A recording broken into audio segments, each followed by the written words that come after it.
사랑합니다, 성도 여러분. 금요일 아침 냉천골의 아침 말씀 묵상 시간입니다. 또 시간이 훌쩍 흘러 금요일이 되었네요. 안양기독교연합회에서는 부활주일을 앞두고 금요일 아침이면 모여서 기도하러 준비하는, 목회자들이 기도로 준비하는 시간을 갖고 있는데, 우리들도 이제 고난주간도 부활주일도 기도로 준비하면 더 큰 은혜가 있을 줄 믿습니다. 이 말씀 묵상과 함께 기도로 준비하고 은혜 주시기를 간절히 소망할 때 하나님의 축복과 은총이 넘치게 될 것입니다. 이런 은혜를 풍성히 누리는 모두가 되기를 소망합니다. 요한복음 7장 1절부터 16절 말씀입니다. 요한복음 7장 1절부터 16절 말씀. 그 후에 예수께서 갈릴리에서 다니시고 유대에서 다니려 아니하심은 유대인들이 죽이려 함이로라. 유대인의 명절인 초막절이 가까운지라. 그 형제들이 예수께 이르되 당신이 행하는 일을 제자들도 보게 여기를 떠나 유대로 가소서.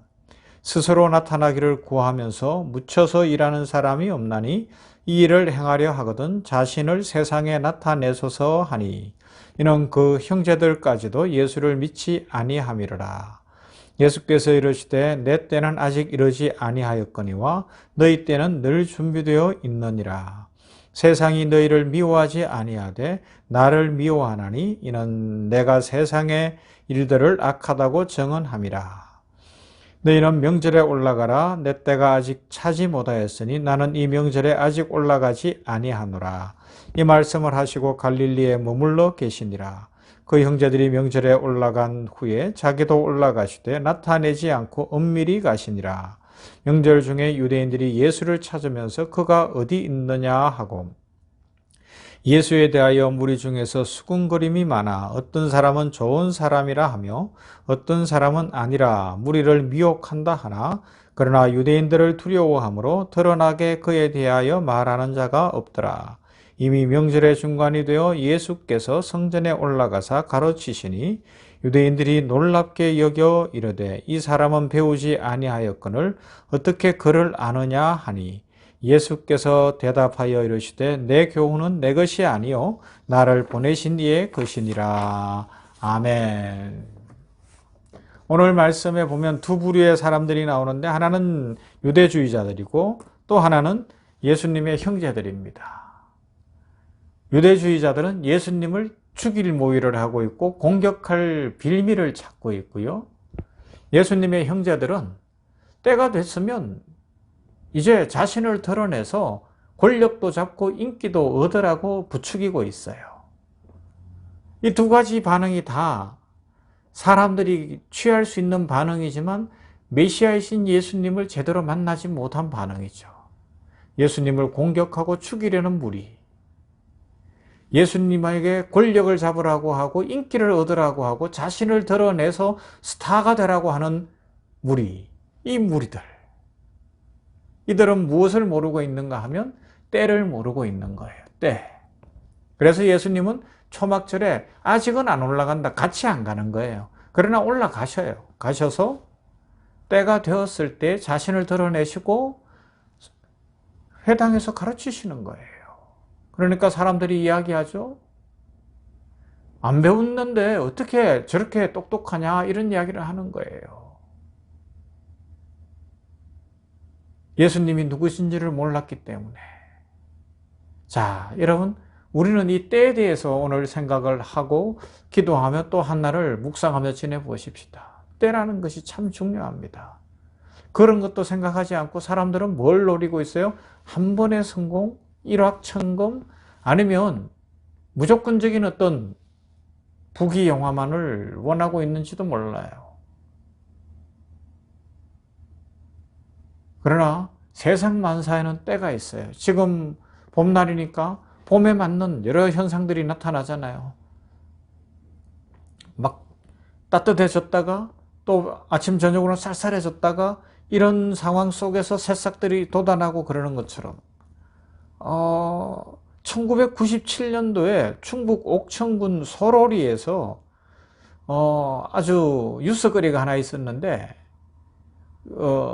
세계에서 가장 오래된 벽시가 발굴이 됐어요.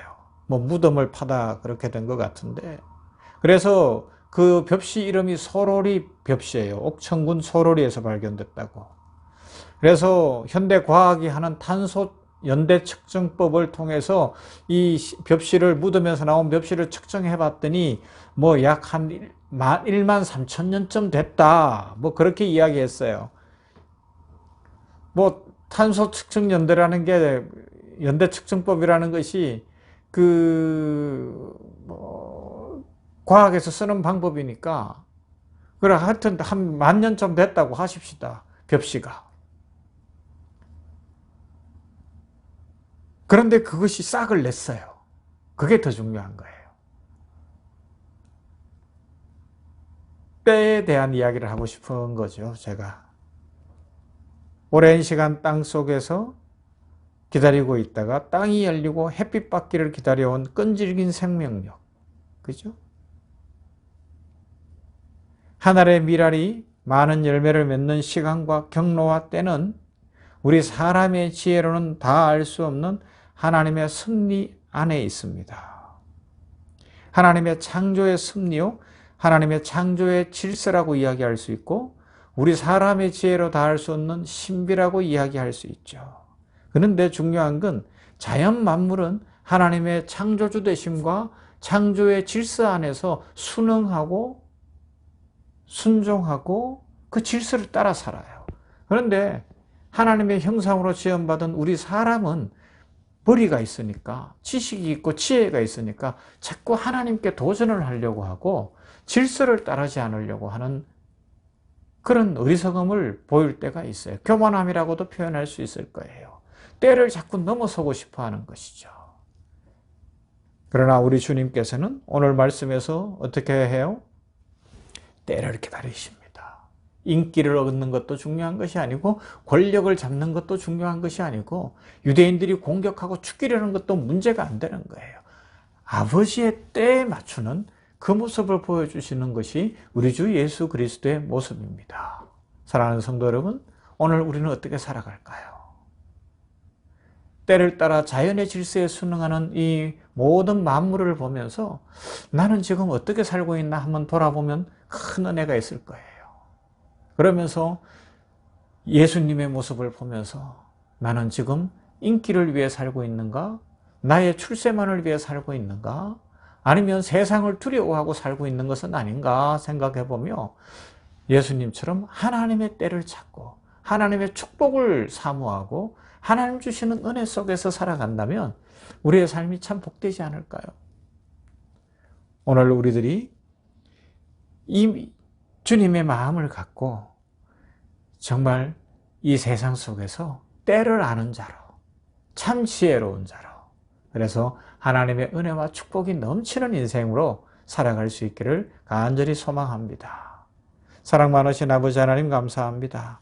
오늘 이렇게 금요일 아침이 되었습니다.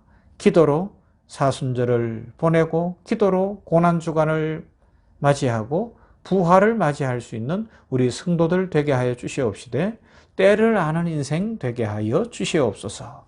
작은 벽시 하나도 자신이 싹 트여야 할 때를 기다린다면, 자연의 질서에 순응한다면 우리들은 어떻게 살아야 할 건지 생각해 보게 하여 주시옵시고, 예수님은 유대인들을 무서워하거나 두려워하지도 않았고 형제들의 요청처럼 인기와 권력에 영합하는 인생도 아니었고 오직 하나님의 때에 순종하며 그 때를 이루는 삶을 사셨던 것을 기억하게 하여 주시옵시고, 오늘 우리 성도들도 삶의 자리에서 하나님의 때를 쫓아 순종하며 믿음으로 살게 하여 주시옵시고, 그래서 하나님의 은혜와 축복이 넘치는 삶을 살게 하여 주시옵소서. 세계 선교지 열방 위에 함께 하시고 우리 선교사님들 한 분 한 분 위에 축복하시며 우리 병원에 입원한 선교사님들 치유와 회복으로 함께 하시고 이슬람권, 남아불교권, 힌두교권, 공산주의권, 저 이스라엘 땅까지 나가 있는 모든 선교사님들 위에 은혜 더하시고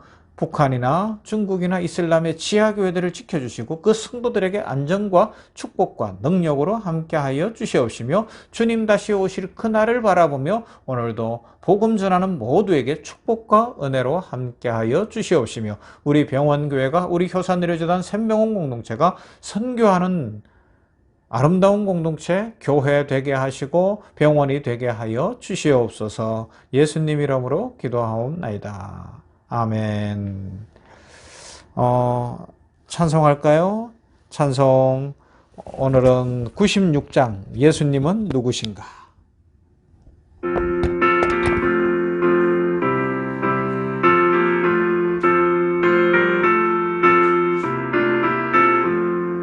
예수